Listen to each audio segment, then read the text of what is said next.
यदि आप 10 मिनट में दिन भर का करंट अफेयर, बड़ी खबरें और महत्वपूर्ण प्रश्न जानना चाहते हैं तो बिल्कुल सही वीडियो पर।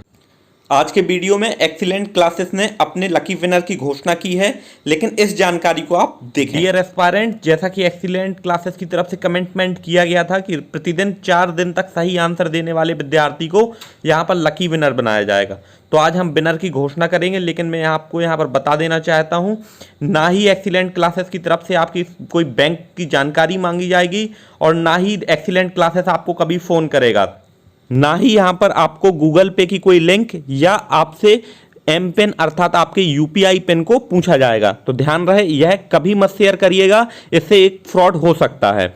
आते हैं आज के लकी विनर्स की तरफ। हमारे लकी विनर हैं यहां पर आराधना सोनी, सोनू कुमार, विजय राज और हेमंत राजपूत। आपको डियर एस्पायरेंट, यह हमारे लकी विनर है जिन्होंने लगातार 4 दिन तक सही आंसर दिया है। आज भी वीडियो के लास्ट में एक क्वेश्चन पूछा जाएगा। इसी प्रकार प्रतिदिन हम आपको एक वीडियो देते हैं जिसके लास्ट में क्वेश्चन पूछते हैं। आपको लगातार 4 दिन तक सही आंसर देना है और आप भी बन सकते हैं लकी विनर। आते हैं क्वेश्चन नंबर 1 पर। केंद्र सरकार ने आत्मनिर्भर भारत अभियान के तहत कितने रक्षा उपकरणों में विदेश के आयात पर प्रतिबंध का ऐलान लगाया है?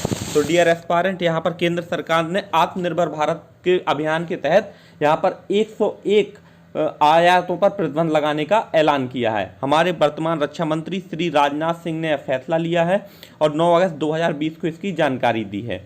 आइए, यह इंपोर्ट बैन कब से लागू होगा? तो यह 2020 दिसंबर से लागू होगा और 101 जो हम उपकरण विदेशों से आयात करते थे, अब वह भारत में ही बनाए जाएंगे। तो यह एक गुड मूव है जिससे भारत अपना आत्मनिर्भर होगा डिफेंस के मैन्युफैक्चरिंग के क्षेत्र में, और यह पूरी तरह से 2024 तक बैन हो जाएगा। आते हैं हमारे क्वेश्चन नंबर 2 पर। रक्षा मंत्रालय ने अगले 6 से 7 वर्षों में घरेलू इंडस्ट्री को कितनी रकम ठेके देने की योजना बनाई है? तो डियर एस्पायरेंट, जैसे कि हम डे टू डे न्यूज़ में देख, चाइना के यहाँ पर बहुत सारे टेंडर कैंसिल किए गए हैं। तो अगले 6 से 7 सालों में घरेलू इंडस्ट्री में लगभग 4 लाख करोड़ रुपए का इन्वेस्टमेंट किया जाएगा और इसे घरेलू इंडस्ट्री में यह रकम भारतीय ठेकेदारों को यह ठेका देने के लिए बनाया गया है। रक्षा मंत्री ने यह ट्वीट करके जानकारी दी कि यह भारत को आत्मनिर्भर बनाने की दिशा में एक और कार्य है, घरेलू डिफेंस इंडस्ट्री कॉन्ट्रैक्ट के लिए है। आते हैं हमारे क्वेश्चन नंबर 3 पर। पीएम नरेंद्र मोदी ने कितने रुपए एग्रीकल्चर इंफ्रास्ट्रक्चर फंड को लॉन्च किया है? तो डियर एस्पायरेंट, यहाँ पर वैल्यू पूछी गई है जो एग्रीकल्चर फंड 9 अगस्त को लॉन्च किया है। तो आइए हम इसे डिटेल से जानते हैं। भारत के प्रधानमंत्री पीएम मोदी ने 1 लाख करोड़ रुपए का एग्रीकल्चर इंफ्रास्ट्रक्चर फंड 9 अगस्त को लॉन्च किया है। यह फंड बेसिकली कोरोना वायरस संकट के प्रभाव के कम करने के लिए सरकार द्वारा जारी किए गए 20 लाख करोड़ रुपए के राहत पैकेज का ही एक हिस्सा है। अर्थात जिस समय हमारे कोरोना वायरस की चपेट में पूरा देश अस्त व्यस्त हो चुका था, वहां पर पीएम मोदी ने 20 लाख करोड़ रुपए का राहत पैकेज देने का ऐलान किया था। आते हैं क्वेश्चन नंबर 4 पर। पीएम किसान सम्मान निधि के तहत करीब 8.5 लाख करोड़ किसानों के खातों में 2,000 रुपए की छठी किस्त के लिए कुल कितनी रकम जारी की गई है? तो डियर एस्पायरेंट, यह की गई है 17,000 करोड़। यह प्रश्न बैंकिंग की तैयारी करने वाले विद्यार्थियों के लिए इंपॉर्टेंट हो सकता है। 8.5 करोड़ किसानों के खातों में 2,000 रुपए की छठी किस्त दी जा रही है। यह किस्त किसानों के खाते में तुरंत प्रभाव से ट्रांसफर की गई है। बीते 1.5 साल में इस योजना के माध्यम से 75,000 करोड़ सीधे किसानों के खातों में दिया जाएगा। यह बहुत अच्छी मूव है, बीच में कोई भी बिचौलिया नहीं है, सीधे सरकार और किसान। आते हैं क्वेश्चन नंबर 5 पर। दुनिया का सबसे शक्तिशाली रॉकेट SN5 स्टारशिप के प्रोटोटाइप को किस अंतरिक्ष कंपनी ने टेस्ट किया है? तो डियर एस्पायरेंट, यह किया है स्पेसएक्स ने। स्पेसएक्स के मालिक कौन है? Elon Musk. आइए इसे हम डिटेल से जानते हैं। स्पेसएक्स ने 4 अगस्त 2020 को इस प्रोटोटाइप को लॉन्च किया है। तो प्रोटोटाइप जान लेते हैं क्या होता है। बेसिकली प्रोटोटाइप एक सेम डायमेंशन का मॉडल होता है।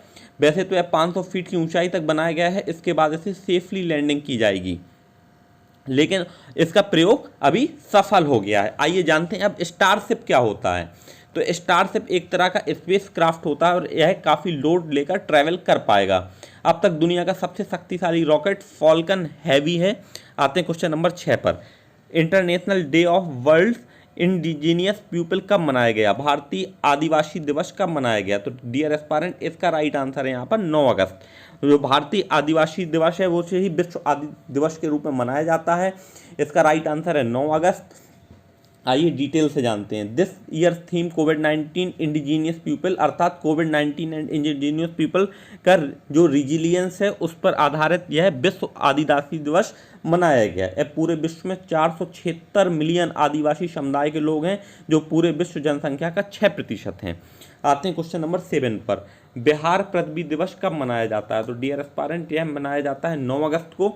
बिहार के अभी हमारे वर्तमान गवर्नर हैं फागू चौहान और यहाँ के मुख्यमंत्री हैं नीतीश कुमार। आइए जानते हैं क्यों मनाया जाता है। तो इस दिवस में जल जीवन हरियाली अभियान के तहत धरती को बचाने के लिए पौधरोपण अभियान चलाया जा रहा है। इस साल पृथ्वी दिवस की थीम है क्लाइमेट एक्शन।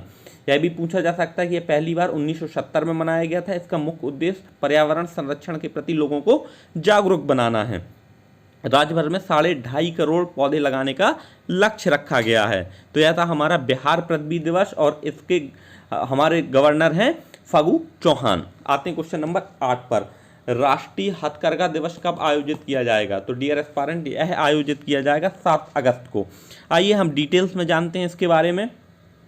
वर्ष 1905 में 7 अगस्त को ही देश के स्वदेशी आंदोलन शुरू किया गया और इसी दिन को राष्ट्रीय हथकरघा दिवस के रूप में चुना गया। इसका उद्देश्य बड़े पैमाने पर लोगों के बीच हथकरघा उद्योग, सामाजिक आर्थिक व्यापार और इसके योगदान के बारे में जागरूकता पैदा करना है। तो डियर एस्पायरेंट, जो हमारा हैंडलूम्स होता है, जो हम अपने एम्ब्रॉयडरी और अन्य घर पे ही रहकर राष्ट्रीय हथकरघा दिवस के रूप में समाज में हथकरघा उत्पादों के प्रति जागरूक करने के लिए मनाया गया। आते हैं क्वेश्चन नंबर 9 पर। भारत छोड़ो आंदोलन की 78वीं वर्षगांठ कब मनाई गई? तो आइए हम डिटेल में जानते हैं। महात्मा गांधी ने 8 अगस्त 1942 को मुंबई में अखिल भारतीय कांग्रेस समिति के सत्र के दौरान भारत छोड़ो आंदोलन की शुरुआत की। भारत छोड़ो, भारत में करो या मरो का नारा दिया गया और यह बेसिकली 8 अगस्त 1942 से शुरू हुआ और 78वीं वर्षगांठ 8 अगस्त 2020 को मनाई गई। तो यहाँ पर क्वेश्चन क्या क्या पूछे जा सकते हैं? यह आंदोलन कब हुआ? तो 8 अगस्त 1942 को। इसकी थीम क्या थी? करो या मरो, भारत छोड़ो, करो या मरो। और यहाँ पर 78वीं वर्षगांठ मनाई गई।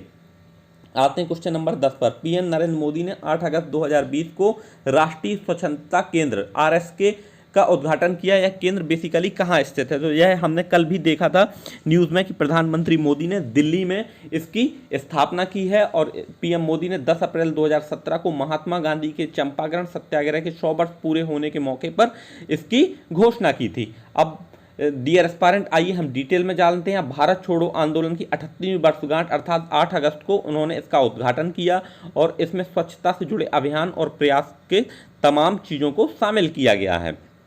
तो यह एक प्रकार का इंटरेक्टिव माहौल भी तैयार होगा इसमें। आते हैं क्वेश्चन नंबर 11 पर। Punjab national bank housing finance के नए managing director and chief executive officer कौन नियुक्त हुए हैं? तो डियर एस्पायरेंट, आइए जानते हैं पीएनबी हाउसिंग के बारे में। तो इसकी जो थीम है वो है घर की बात।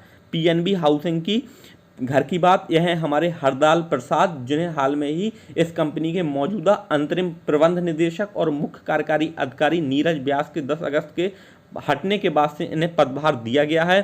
तो यह किसको रिप्लेस करेंगे? नीरज व्यास को। और यह हाल में ही हरदयाल प्रसाद यहाँ पर नियुक्त होंगे और किस पद पर आसीन होंगे? Managing director and chief executive officer पर। आते हैं क्वेश्चन नंबर 12 पर। दिल्ली सरकार ने राष्ट्रीय राजधानी के लिए इलेक्ट्रिक व्हीकल पॉलिसी लॉन्च की है। तो आइए हम इसे डिटेल में जानते हैं।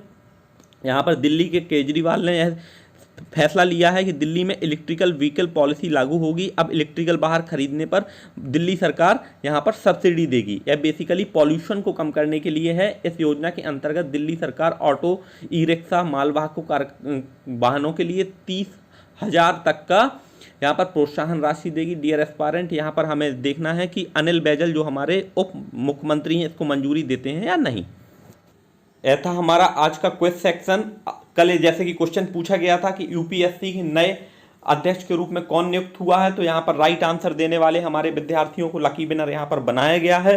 यदि आप इस वीडियो पर नए हैं तो आप इसे सब्सक्राइब कर लीजिए और लगातार 4 दिन तक इसी प्रकार राइट आंसर दीजिए। आप भी लकी विनर बन सकते हैं और हमारी जो लकी विनर बने वो इस वीडियो के डिस्क्रिप्शन में दिए गए व्हाट्सएप नंबर पर मैसेज सेंड करें, अपना नाम लिखकर भेजें। इसके बाद एक्सीलेंट क्लासेस आपको वहां से प्राइस सेंड करेगा। लेकिन ध्यान रहे, एक्सीलेंट क्लासेस आपको कोई भी लिंक फॉलो करने के लिए नहीं बोलेगा, आपसे बैंक की कोई जानकारी नहीं मांगेगा और ना ही आपसे कोई भी यूपीआई संबंधित जानकारी मांगी जाएगी। तो आपको सिंपल यहां से डिस्क्रिप्शन में दिए गए नंबर पर यहाँ पर व्हाट्सएप पे आपको मुझे मैसेज कर देना है। इसके बाद मैं आपका जो मनी प्राइस है वो आपको सेंड कर दूंगा। तो आज का जो हमारा लकी क्वेश्चन है, यहाँ पर यह बताना है कि राष्ट्रीय स्वच्छता केंद्र पीएम मोदी द्वारा यह कहाँ पर लॉन्च किया गया है। इस क्वेश्चन का राइट आंसर आप कमेंट सेक्शन में दीजिए और इसको राइट आंसर देने वाले प्रतिदिन 4 विद्यार्थियों को हम सेलेक्ट करते हैं और इसी प्रकार आप हमारे साथ जुड़े रहिए। Thank you for watching, have a awesome day.